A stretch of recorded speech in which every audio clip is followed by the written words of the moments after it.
Où en sommes-nous? La France s'est remobilisée, et jour de colère, la manif pour tous, de dimanche en dimanche, les manifestations à Paris, en province, se succèdent, et avec une apparence de succès. Succès bien sûr pour le nombre et pour la mobilisation, succès également de l'organisation, incontestablement, succès sur tous les fronts par la mise en ordre des finalités de ces manifestations. Tout cela était effectivement extrêmement intéressant. Mais le succès final est-il là?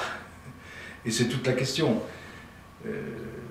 Nos amis ont cru que parce que le gouvernement retirait sa loi sur la famille, que la manifestation l'avait emporté.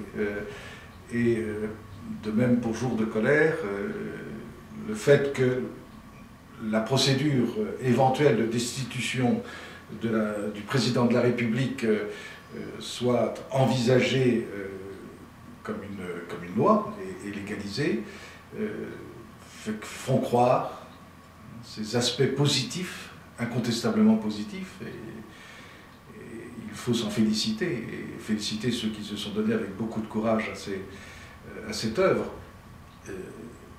Il n'empêche que le retrait de la loi sur la famille n'est que tactique, et d'ailleurs on le voit bien, aussitôt il y a une ébullition par derrière, et on annonce qu'à la prochaine occasion de loi, il y aura des amendements, et des amendements qui porteront de façon fragmentaire sur un certain nombre de revendications pour aboutir finalement, sinon en 2014, en 2015, en 2016, à la PMA et à la gestation pour autrui, et à la GPA. Donc, en réalité, il faut bien comprendre que dans le cadre actuel, il est extrêmement difficile pour les Français qui veulent le bien de la France, d'obtenir une véritable satisfaction. Ils ont en face d'eux des adversaires qui occupent le pouvoir, qui ne sont absolument pas majoritaires. Et c'est très facile d'occuper le pouvoir en donnant l'impression d'avoir été élu sur des majorités, mais qui sont toujours des majorités de circonstances. Dans le cadre de ce conflit permanent, qui sont maintenant institutionnalisés dans notre République. Et donc ces gens qui occupent le pouvoir ont un but, qui est de détruire. Et ils savent très bien ce qu'ils veulent détruire. C'est tellement facile de détruire. C'est la société dont ils sont d'ailleurs pour la plupart sortis. Ils veulent la détruire. Pour créer quoi? Ils ne savent pas. Rien. En réalité, rien. C'est fuligineux. Et c'est criminel. Puisque c'est une transformation radicale, prétendument, de l'homme, de l'humanité, à laquelle un Vincent Payon nous appelle. C'est grotesque. La nature humaine est toujours la même. Et un petit garçon sera toujours un petit garçon, une petite fille sera toujours une petite fille. Donc, ce qu'il faut bien comprendre dans notre affaire, et qui nous concerne, nous les Français, c'est qu'il y a au cœur des institutions un ennemi, un véritable ennemi, et que cet ennemi profite des institutions.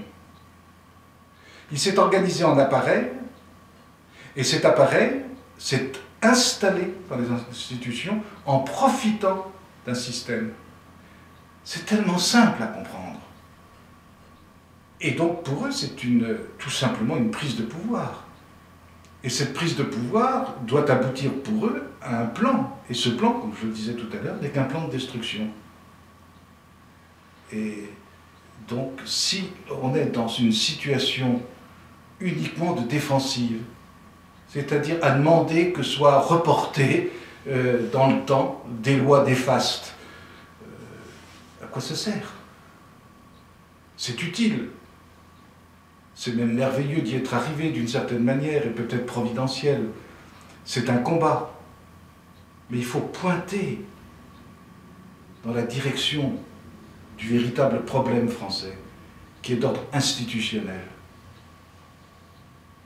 Et indépendamment de tout, ce sont les partis, je dis bien les partis en tant que partis, qui occupe le pouvoir. Et jamais un parti n'aura l'intérêt national en vue. Jamais, même le meilleur. Dans l'histoire de France, il y a eu des luttes de partis, presque à chaque génération. Il y a toujours eu ceux qui s'appelaient les gens du bon parti. Mais même les gens du bon parti, à partir du moment où ils sont un parti, ce n'est pas bon. L'État doit être arraché au parti. Arraché. Et peut-être que les circonstances feront demain, dans une crise majeure, parce qu'on va vers une crise institutionnelle, qu'il y aura la possibilité de restaurer un État qui ne soit pas partisan. Que les partis existent comme des associations, très bien, réduits à leur portion congrue, c'est-à-dire congruente. Ils ont des membres, et ils vivent de leurs cotisations, mais pas plus. Il n'y a aucune raison que les appareils de parti estiment que les institutions leur appartiennent. Alors, tout est transformé en lutte de parti.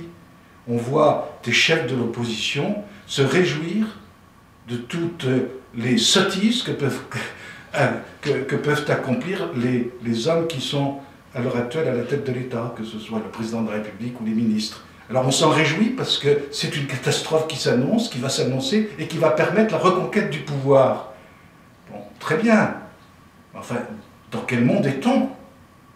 Qu'on en vienne à se réjouir de toutes les sottises de nos gouvernants actuels, en espérant que, du coup, ils tomberont et qu'il sera possible à l'appareil opposé de reconquérir le pouvoir. Mais pourquoi faire, si c'est pour faire la même chose?